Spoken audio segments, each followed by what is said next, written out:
Bonjour chers spectateurs et abonnés de notre chaîne. À la demande générale de notre public, nous lançons une nouvelle rubrique « Questions et réponses » dans laquelle nous examinerons des produits fabriqués par des entreprises russes. Nous poserons des questions à la fois aux créateurs de ces équipements et aux utilisateurs.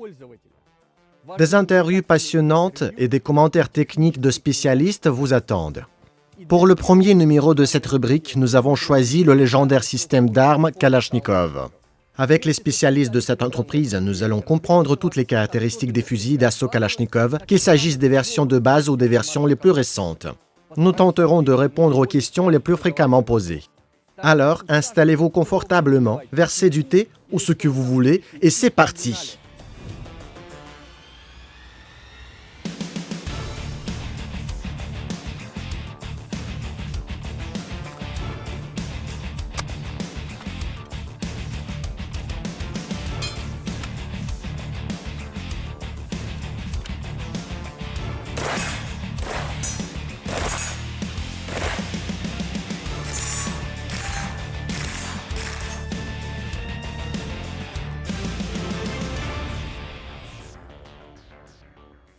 Chaque génération de fusils d'assaut Kalachnikov est créée pour répondre aux exigences spécifiques du ministère de la Défense.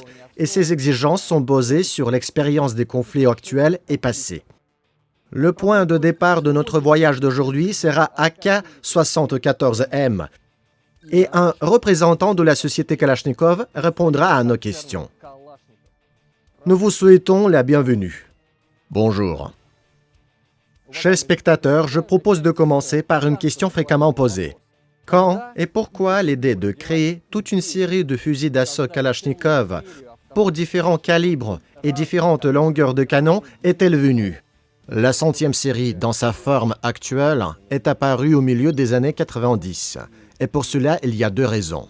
La première est la demande de plusieurs forces de sécurité et départements de la Fédération de Russie, à l'exception du ministère de la Défense. La deuxième raison était l'intérêt accru des clients étrangers, c'est-à-dire que les fusils d'assaut Kalachnikov ont un grand potentiel d'exportation. Et les fusils d'assaut AK-101-102 pour la cartouche 5,56 autant ont fait leur apparition. Quelles expériences de conflit et quelles solutions constructives ont inspiré cette série? Nous pouvons citer, je pense, la guerre en Afghanistan et les conflits dans le Caucase du Nord. Si nous avions des accessoires en bois pendant la guerre d'Afghanistan, maintenant on peut voir que sur tous les AKM-74, on a ajouté une crosse, une poignée, un chargeur et un fût en polymère. Autrement dit, auparavant, c'était seulement AKS-74 pour les troupes aéroportées qui avaient une crosse rebattable. Maintenant, la crosse est rebattable sur tous les fusils automatiques pour toutes les branches de forces armées. C'est plus pratique pour le transport, le travail sur les véhicules, etc. De plus, sur tous les fusils AK-74M, le côté gauche de la carcasse comporte un rail latéral pour le montage d'un viseur. Souvent, le client exige également la présence de rails sur le fût, par exemple, ou sur la boîte de culasse. Existe-t-il des possibilités de réglage de kit peut-être pour cette version des fusils d'assaut Kalachnikov? Aujourd'hui, il existe un grand nombre d'entreprises privées, russes et étrangères, qui produisent divers éléments de réglage pour les fusils d'assaut Kalachnikov. Et à l'heure actuelle, il est possible de tout changer, à l'exception de la boîte de culasse, du canon ou de la culasse elle-même. Il existe également des variantes du réglage standard, c'est-à-dire avec une barre Picatinny sur le fût, avec des rails latérales. Essayons maintenant de démonter et d'assembler un fusil d'assaut Kalachnikov de la 100e série pour comprendre à quel point c'est facile, à supposer que ce soit un spécialiste professionnel ou un simple employé de bureau qui le fait. Nous le ferons pour comprendre à quel point l'unification des pièces, des sous-ensembles, accélère la formation du tireur, et la formation au maniement de l'arme, la formation au montage, au démontage et à l'entretien du fusil. Ok, on y va. Passe-moi le fusil.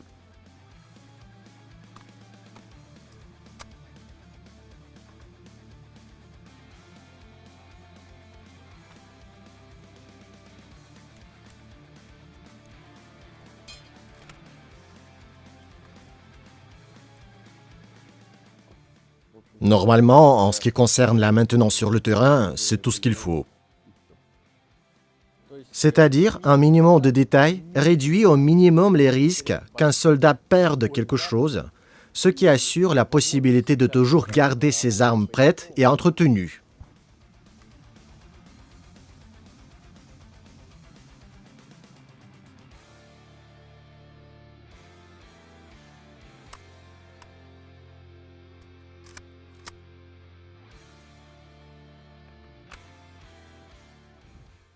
Maintenant, c'est mon tour d'essayer.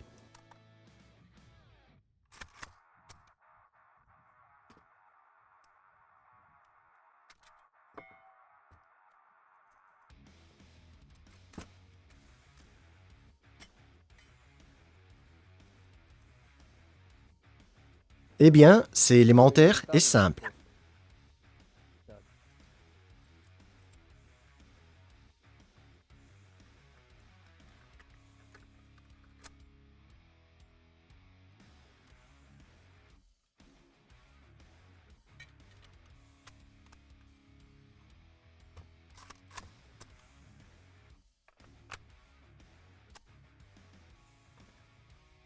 C'est à peu près tout.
Passons maintenant à une série plus moderne, AK-200.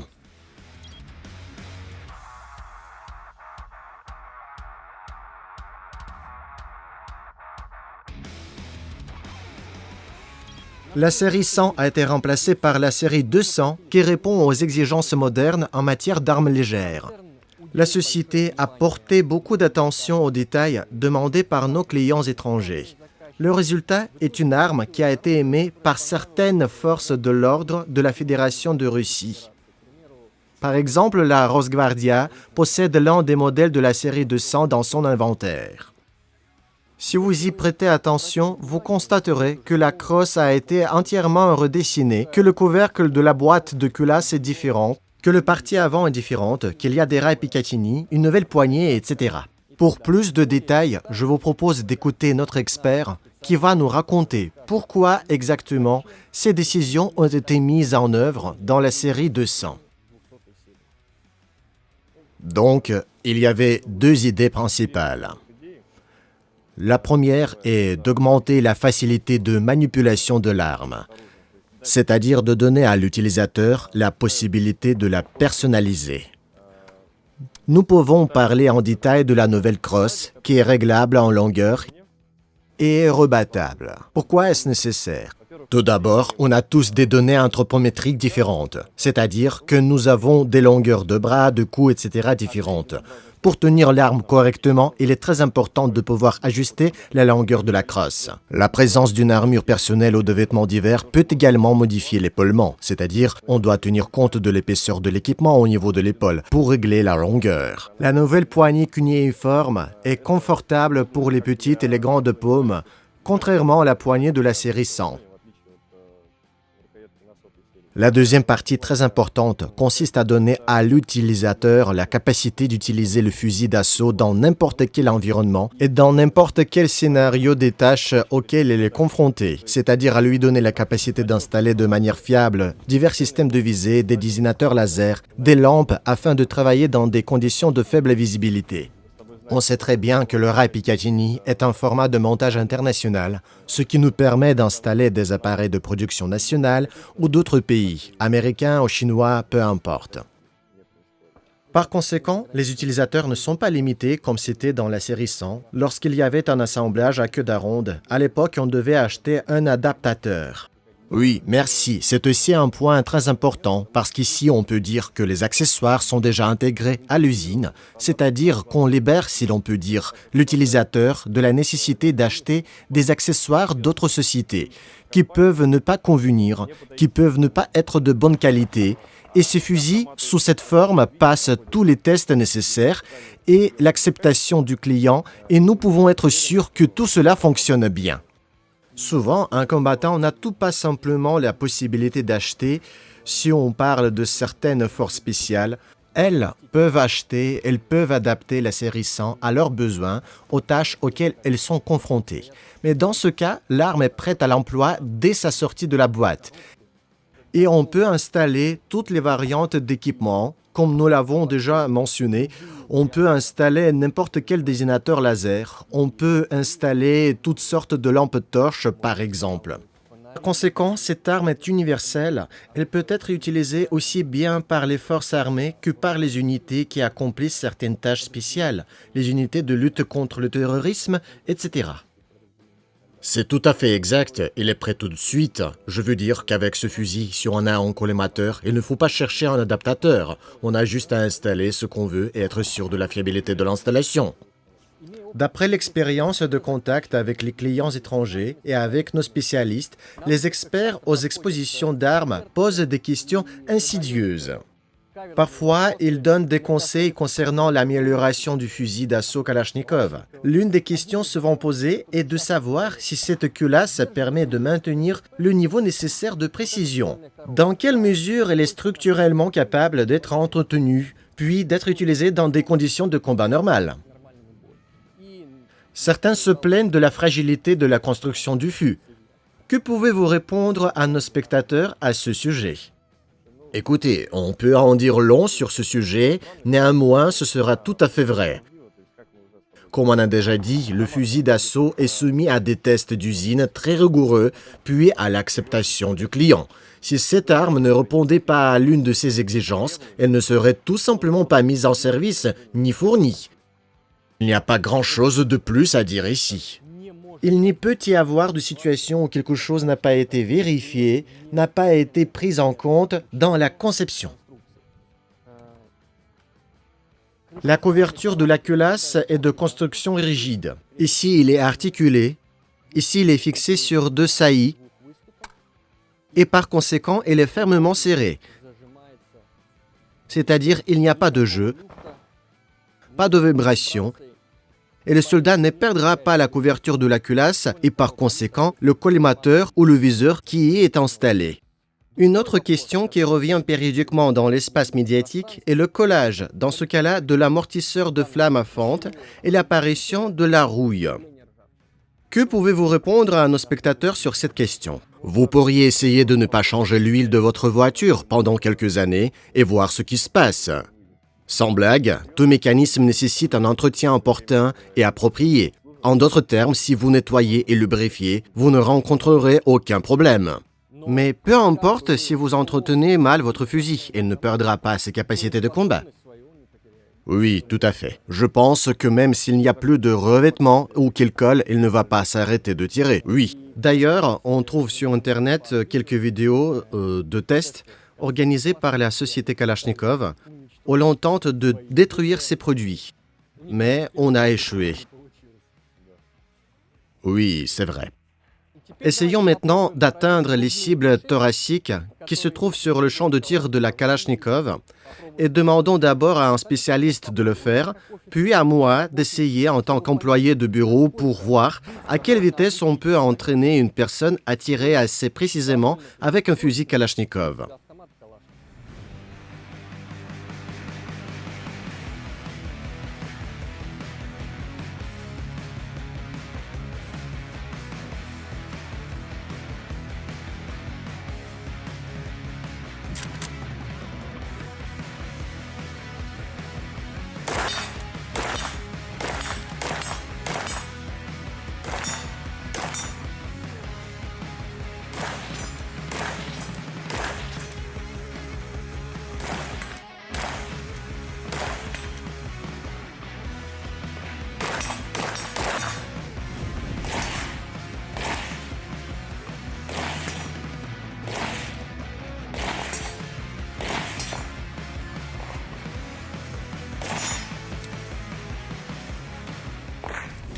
Les fusils d'assaut Kalachnikov les plus modernes ont été développés dans le cadre de la R&D Ratnik.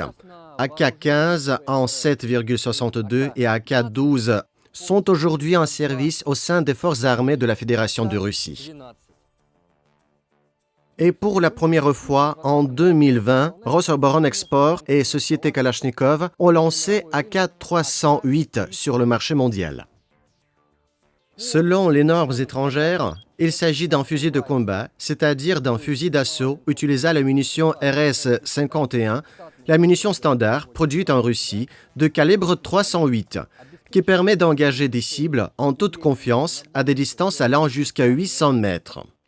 Il présente de nouvelles solutions ergonomiques et permet aux unités habituées à utiliser les munitions standards de l'OTAN de s'acquitter efficacement de leurs tâches. Toute la série moderne des fusils d'assaut Kalachnikov est constamment perfectionnée en tenant compte de l'expérience acquise au combat dans diverses conditions climatiques et géographiques. Nous allons maintenant examiner tous ces changements en détail. On va les disséquer et consulter un expert de Société Kalachnikov pour savoir à quoi ils servent. Commençons par la version la plus récente avec toutes les modifications. Ici, nous avons un fusil d'assaut AK-12 de l'année 2023, ce qu'on appelle la troisième génération. C'est-à-dire qu'en 2018, il y a eu la première, vous avez dans vos mains la deuxième, et celui-ci est le modèle le plus récent. Ce que je voudrais souligner, c'est que tout d'abord, c'est un fusil équipé en usine des accessoires afin de pouvoir installer tout l'équipement nécessaire, mais en même temps, contrairement au fusil de la série 200, qui est la modification de la série 100, qui a légèrement pris du poids, pas de manière significative, mais le poids est augmenté. Avec AK-12, nous sommes revenus avec tous ces changements au poids de AK-74M. Et cela a été réalisé grâce aux changements significatifs dans la conception. Je voudrais attirer l'attention sur le nouveau viseur dioptrique, un viseur avec lequel il est beaucoup plus facile de viser, plus facile de former une personne à l'utiliser, et spécifiquement sur le modèle de 2023, on a deux ouvertures ici maintenant. La grande ouverture est essentielle pour les prises de vue jusqu'à 150 mètres et pour travailler dans des conditions de faible visibilité au crépuscule. Si nous devons effectuer un tir plus précis et à plus longue distance, nous ajoutons une dioptrie plus petite qui nous permettra de viser avec plus de précision. Cela ne figurait pas dans la version précédente.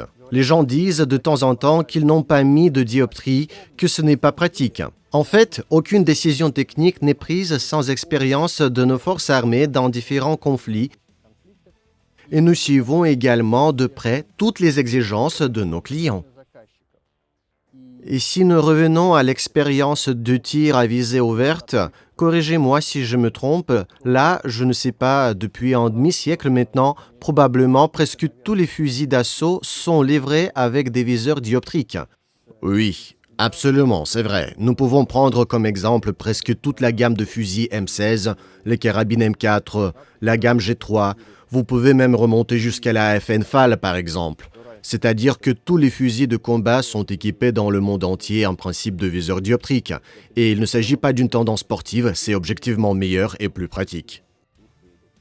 De temps en temps, des critiques négatives concernant la couverture de la culasse apparaissent sur Internet.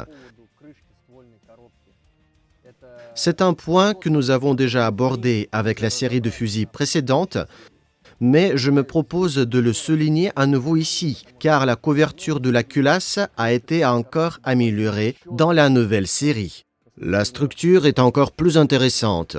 Dans ce cas-là, la couverture est entièrement amovible, ce qui signifie qu'il n'est pas articulé et qu'il est doté d'un ressort à l'arrière. Lorsque nous mettons la couverture en place, nous l'enfonçons et le verrouillons à l'aide d'une goupille.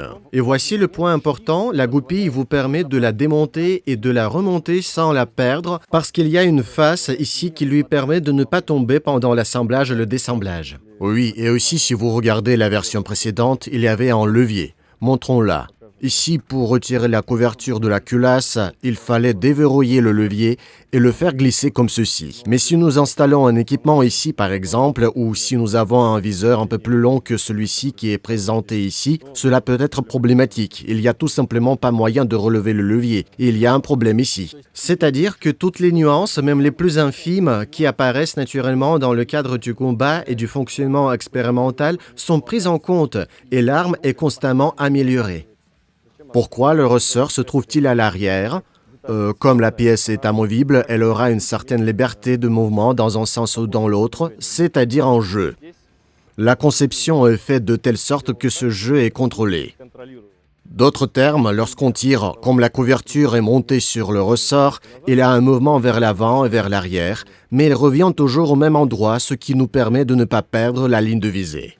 Un autre point très important est ce que l'on appelle le fût suspendu. C'est-à-dire que si sur les fusils des séries 100 et 200, le fût est relié de manière rigide au canon, avec cette pièce, ici ce bloc est manquant. La fixation du fût et du couvercle du tube à gaz est différente et le tube à gaz n'est pas amovible. Maintenant, il est soudé. Pour l'entretien et le nettoyage, nous ouvrons le bouchon ici. Quel est l'avantage du fût suspendu? Lorsque nous posons le fusil sur divers abris ou que nous tirons avec des pipiers, des sacs, c'est-à-dire lorsque nous modifions les forces que nous transférons au fût, la même force affecte le canon. Et même à des distances de 250 à 300 mètres, en exerçant une forte pression sur le fût par le bas, nous exerçons une pression sur le canon et nous pouvons en fait projeter la cible. Il suffit donc en fait de courber légèrement le canon vers le haut. Ce problème ne se pose pas ici, c'est-à-dire dès que le canon quitte la culasse, il ne touche pas le fût, ce qui nous donne un gain significatif de la précision et du groupement. Parmi les nouvelles solutions techniques appliquées dans la série moderne, on peut citer le levier de mode de tir amélioré. Voyons cela en détail. Voici, comparé au fusil d'assaut AK-12, dit le deuxième génération, un levier de tir est ambidextre. À quoi ça sert? Si on prend les versions précédentes, la série 100, il fallait nécessairement retirer la main de la poignée du pistolet pour désactiver la sécurité, pour manipuler le sélecteur. Dans cette version, on a ajouté une butée sur l'index, ce qui permet de désactiver la sécurité plus rapidement, mais ce n'est pas aussi pratique pour sélectionner le mode de tir. Et dans cette version, il y a le mode automatique et le mode rafale de 2 coups. Où en sommes-nous dans cette version? Comme la sécurité soit dotée d'un levier ambidextre et lorsque vous mettez l'arme en état armé, la sélection du mode de tir se réalise beaucoup plus facile et rapide. Avec le pouce, on peut la désactiver de ce côté, tirer un coup de feu, la réactiver ou la tourner un peu et sélectionner le mode de tir automatique. Ça se passe comme ça. C'est tout. On ne perd pas de temps, on n'enlève pas la main, on ne change pas de poigne. Il faut s'y habituer. Nous recevons beaucoup de questions de la part de nos spectateurs et de la part des experts qui nous contactent lors des salons au sujet de nouveaux cache-flammes. Oui, c'est aussi un point très important. Alors que le premier fusil de la série 100 et les premiers AK-12-15 étaient équipés d'un frein de bouche compensateur, conçu pour diminuer les effets de recul et réduire le relèvement de l'arme, l'ensemble de la série 200 et le fusil AK-12 sont équipés d'un cache-flamme à fente. Il est conçu pour réduire le flash lumineux, ce qui est bien plus important que la réduction du recul, car le flash dévoile le tireur. De plus, ce cache-flamme est maintenant inamovible. Rien ne va plus coller si on n'entretient pas l'arme. C'est tout à fait exact. On peut monter un silencieux à dégagement rapide directement sur ce cache-flamme. En fait, oui, comme sur ce AK-19. Utilisons-le comme exemple. C'est très simple. On tourne le mécanisme, on la lève, on l'installe, on le visse. Et voilà. Ce dispositif réduit le flash du tir de presque 100% et réduit aussi un peu le son, ce qui est également important. La nouvelle série de fusils d'assaut Kalachnikov est équipée de magasins modernes en polymère. Oui, j'aimerais attirer plus d'attention sur ce point. Quelles sont les caractéristiques de ce magasin? Tout d'abord, il y a des fenêtres pour l'inspection visuelle des munitions, c'est-à-dire qu'on peut toujours l'ouvrir, le regarder ou simplement jeter un coup d'œil sur le fusil pour savoir combien de munitions il s'y trouve. Le truc absent dans les versions précédentes. Le deuxième point, c'est ce bord en biseau. C'est qu'on a ici pas un angle aigu, mais une petite zone comme celle-ci qui nous permet d'utiliser n'importe quel abri horizontal comme butée de tir, de sorte que nous pouvons installer le fusil de cette façon et ajouter un peu plus de stabilité. Et encore une chose, il y a une goupille sur le chargeur qui nous montre que le chargeur est complètement chargé. Lorsque nous chargeons 30 cartouches, la goupille sort et nous pouvons simplement toucher les chargeurs dans notre équipement et voir où nous avons des chargeurs pleins, où nous avons des chargeurs vides ou pas pleins. Bien sûr, l'unification est la base de la plateforme. Ainsi, le magasin de toutes les versions précédentes s'adapte absolument aux nouvelles versions. Et vice-versa, et vice-versa.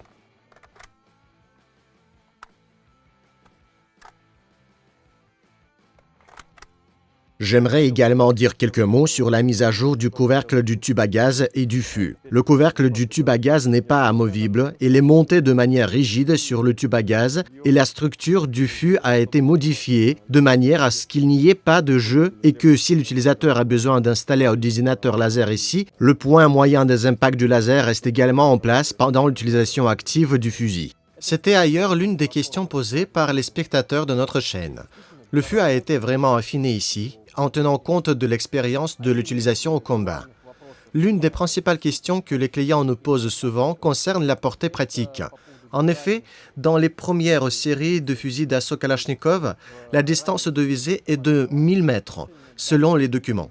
Dans toutes les nouvelles séries, elle est limitée à 800 mètres. Je parle des spécimens à canon long qui ont une longueur de canon de 415 mm. Ce qu'il faut savoir ici, c'est que, premièrement, il s'agissait d'une exigence du client. En fait, c'est du bon sens et de nombreuses années d'expérience de l'utilisation de ces fusils d'assaut. En d'autres termes, si sur des fusils à canon long de la série 100, le cran de mire est marqué jusqu'à 1000 mètres, nous comprenons tous qu'il ne s'agit pas d'une distance de tir pour un fusil automatique. Si nous utilisons simplement un viseur mécanique à une distance de plus de 500 mètres, nous ne serons probablement pas en mesure de distinguer la cible. Pour ce faire, des armes totalement différentes seront utilisées, la mitrailleuse Kalachnikov, le fusil de sniper Dragunov, etc. J'aimerais une fois de plus attirer l'attention de tous les spectateurs qui suivent notre chaîne et les produits du groupe Kalachnikov sur le fait que chaque arme a sa propre tâche qu'un combattant équipé de cette arme peut remplir. En 1961, l'Union soviétique avait déjà compris qu'il existait des distances de tir pour lesquelles il était nécessaire d'effectuer des tirs semi-automatiques d'une grande précision. Pour ces tâches, pendant ces années-là, on a créé le SVD, qui est souvent critiqué.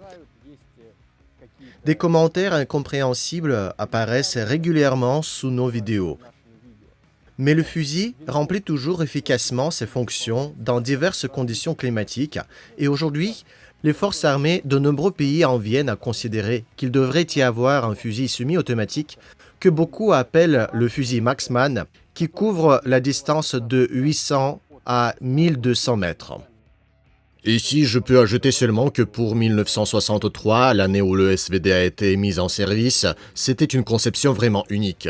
Et il l'est toujours, il est encore en cours d'amélioration. Il y a des versions du SVD-M et maintenant SVC est en cours de mise en service. On s'interroge souvent sur la présence d'un régulateur de gaz sur les séries modernes de fusils d'assaut Kalachnikov. À votre avis, est-il nécessaire? Dans quelle mesure est-il structurellement justifié? Et si oui, dans quel but?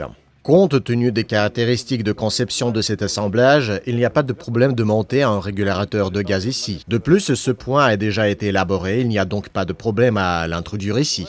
Cependant, il n'y a pas d'exigence de ce type de la part du client. Deuxièmement, le fusil automatique Kalachnikov, son système de gaz et ses systèmes automatiques sont conçus de manière à ce que la quantité de gaz dans le système d'arrivée soit suffisante pour son fonctionnement dans toutes les conditions, y compris lorsqu'il est contaminé, etc.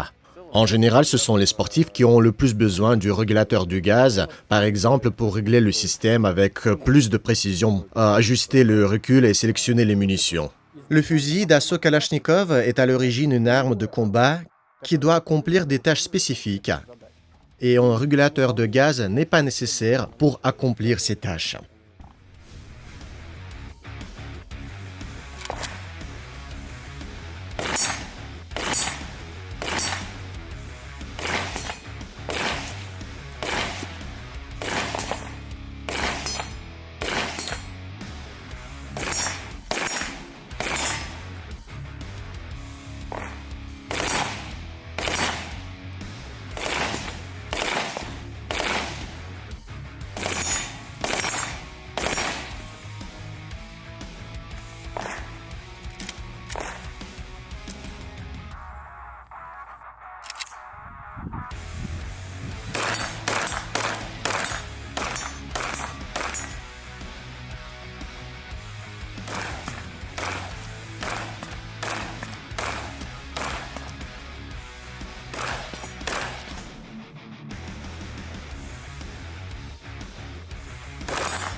Spécialement pour les clients étrangers, le groupe Kalachnikov a récemment mis au point une version raccourcie AK-19 pour la cartouche 5,56 par 45, c'est-à-dire 223 Remington.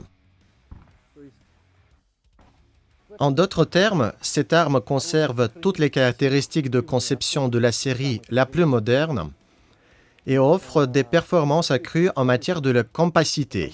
Elle convient aux équipages de véhicules de combat, aux unités qui utilisent ces munitions et qui ont besoin d'une compacité particulière lors du transport. C'est-à-dire que lorsqu'elle est pliée, si nous enlevons le silencieux, elle est très compacte. Elle peut être placée sous le vêtement du combattant. Et maintenant, je propose d'arriver vers la conclusion logique de la vidéo et de regarder la mitrailleuse développée par la société Kalachnikov pour les munitions 9 par 19. C'est le PPK-20. On peut dire que le PPK-20 est une évolution de la mitrailleuse Vitiaz SN. Elle est devenue plus compacte, un peu plus légère, et nous pouvons également constater, après avoir déjà discuté de la série Ratnik, qu'il y a beaucoup d'uniformité en termes de type de pièces. En d'autres termes, la couverture de la boîte de culasse est la même, avec un ressort.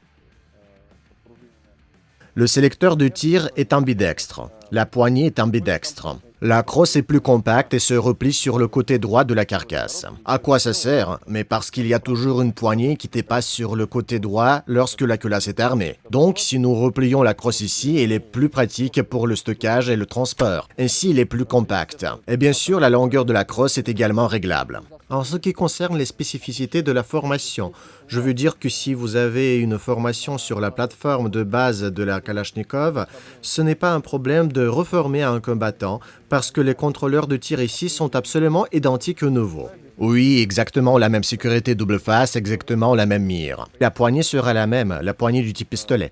Le silencieux est à dégagement rapide, ce qui signifie que si nous n'avons pas besoin de silencieux, il suffit de l'enlever, ce qui rend la mitraillette encore plus compacte. Et avec la cartouche subsonique 9 par 19 Luger, on n'entend presque pas le bruit des coups de feu. C'est très calme, on peut même entendre les cliquetis. Un autre point que je voudrais souligner concerne également la question de l'unification avec divers dispositifs et la possibilité pour un combattant d'acheter divers accessoires. En effet, il existe un support M-Lock sur le fût qui élargit la gamme de dispositifs qu'on peut y installer. Et M-Lock, c'est bien parce que si nous n'avons pas besoin de la barre Picatinny et que nous n'avons pas besoin d'installer d'accessoires, de lampes torches ou de laser, alors le fût reste assez ergonomique et fin. C'est pourquoi, en fait, sur les AK-12, les bandes Picatinny sont également amovibles. Nous ne les utilisons pas sur tous les fusils, elles sont à enlever, mais sur l'AK-19, c'est possible de voir des bandes Picatinny installées des deux côtés. Initialement, le PPK-20 a été conçu pour les forces aériennes. Mais de nombreuses forces de l'ordre ont apprécié cette mitrailleuse, compte tenu de la disponibilité de munitions hautement perforantes, 7N21, et parce que les unités de l'armée utilisent aussi ce que leur permet d'atteindre des cibles protégées par un blindage individuel. Essayons maintenant de tirer avec cette mitraillette, essayons d'atteindre les cibles et de voir si nous avons des munitions subsoniques pour que vous puissiez apprécier la qualité du son.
Avant de terminer cette journée bien remplie, je voudrais remercier notre expert, avec plaisir, et exprimer ma grande gratitude à la société Kalachnikov pour l'organisation de cet événement et vous rappeler que Rosoboron Export, qui fait partie de Rostec, est le seul intermédiaire d'État pour l'exportation et l'importation de produits, de technologies et de services militaires et à double usage.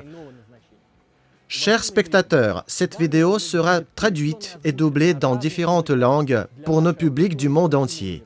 N'oubliez pas de vous abonner à notre chaîne, de mettre j'aime, d'écrire des commentaires et d'appuyer sur la cloche. Cela nous motive de devenir mieux pour vous. À la prochaine. Au revoir tout le monde.